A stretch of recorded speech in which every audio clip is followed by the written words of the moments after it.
Hello, my fellow YouTubians. Well, the time has come for us to get underway on our second director series. vrosebhappy and I have decided to focus on the films of Martin Scorsese, who is one of the most acclaimed and respected and admired directors in all cinema culture. One thing that Scorsese is best known for is taking a lot of stylistic quirks and tricks from European cinema around the time of 60s and 70s and incorporating them into his more straightforward narrative films. There's a lot of experimentation going on in Europe, particularly in the 60s and 70s. Guys like Godard would make movies that really weren't focused so much on narrative as they were on just using technique to express something emotional, like a piece of abstract art. And a lot of this involved different kinds of camera trickery and editing trickery that Scorsese brought to his the American films that were more story-oriented. So that was very fresh, and a lot of people really admired him for that. He started out by doing very low-budget films. He made a few short films, and his first feature-length film was called Who's That Knocking on My Door, which starred Harvey Keitel. It was a black and white film, very much in the vein of the kinds of the culture that Scorsese grew up in. One thing that's important to remember about him when looking at a lot of his movies is that Scorsese grew up in New York City, and he is Italian American, and he's Catholic. And a lot of the stories and the characters that he has put in his movies over the years share those same traits. He's known for being, the guy to go to for Italian American, authentic Italian American cinema. At least, as far as the kinds that are based in New York, I suppose.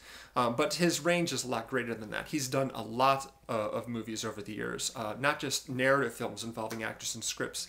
He's also done documentaries, and he's done concert films as well. His last concert film, I believe, was Shine a Light, which was the Rolling Stones concert film. But of course, we're going to be focusing on the narrative films that he's done, and he's done quite a lot of them. His career, like I said, goes back to the 70s, so he's got much more than David Fincher to choose from. So we ended up narrowing the selection down to 12 movies. The 4 that he's made starring Leonardo DiCaprio, 5 films of his that he's done with Robert De Niro, who is, one that he's worked with quite often, and 3 others, making for an even dozen.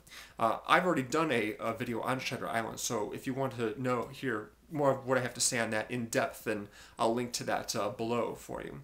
vrosebhappy is going to be talking about Shutter Island in her intro video, and there's a link to that as well. I'm very curious to know what she thinks of a lot of these films, because prior to us deciding to do this series, she'd only seen that one Scorsese film. And I'm very interested to hear what her impressions are of each of them as they come up, because going back, I've been watching Scorsese since I was in high school. The first film of his I believe I saw was the film of his that starred Paul Newman and Tom Cruise called The Color of Money, and shortly after that, Taxi Driver. And I find his style to be very exciting. The way he cuts, the way he shoots, sort of focused on that. And then I became more aware of some of the themes that he was incorporating into his work. Now, he's known primarily as a director who makes movies about Italian Americans, but of course, he's done a greater range of stuff than that, particularly when you get into his whole Leonardo DiCaprio phase. But even in the 80s, he was branching out and doing different stuff. He's done comedies, he's done dramas, he's done, he did a movie about the Dalai Lama, he's done an out-and-out thriller, yeah, he's got a great range and a broad taste in all different kinds of movies, not just the hard-edged sort of violent films that he's probably best known for. After Who's That Knocking on My Door, he made a drama called Boxcar Bertha, but then his film that he's most known for as his breakthrough was Mean Streets, which is a very, very low-budget film that he did with Harvey Keitel and Robert De Niro in kind of the classic Robert De Niro and Joe Pesci roles. Robert De Niro playing the kind of, volatile, hair-trigger temper character that Joe Pesci became known for in some of the later films that Scorsese did with him. So yeah, a broad range of stuff right there, and I hope you find it very interesting. I know I am really excited to do this, not only just to hear what V-Rose thinks of all these films, but also just to go back and revisit a lot of these, because while I've seen already every single one of the movies that we've done in this, that we're going to be doing in this series, a lot of them I haven't seen in 10 years or more, so I'm eager to get back and take a second look at them. It's going to be a lot of fun.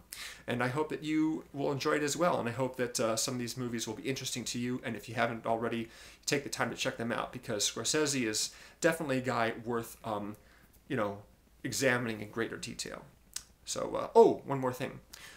It is in fact pronounced Scorsese, not Scorsese, although Scorsese sounds cooler. Scorsese went on TV, and there's a clip also below in the sidebar for you to take a look at of him going on television and him introducing himself as Martin Scorsese. So we can clear that debate up right here. Thanks for watching, guys. Take it easy.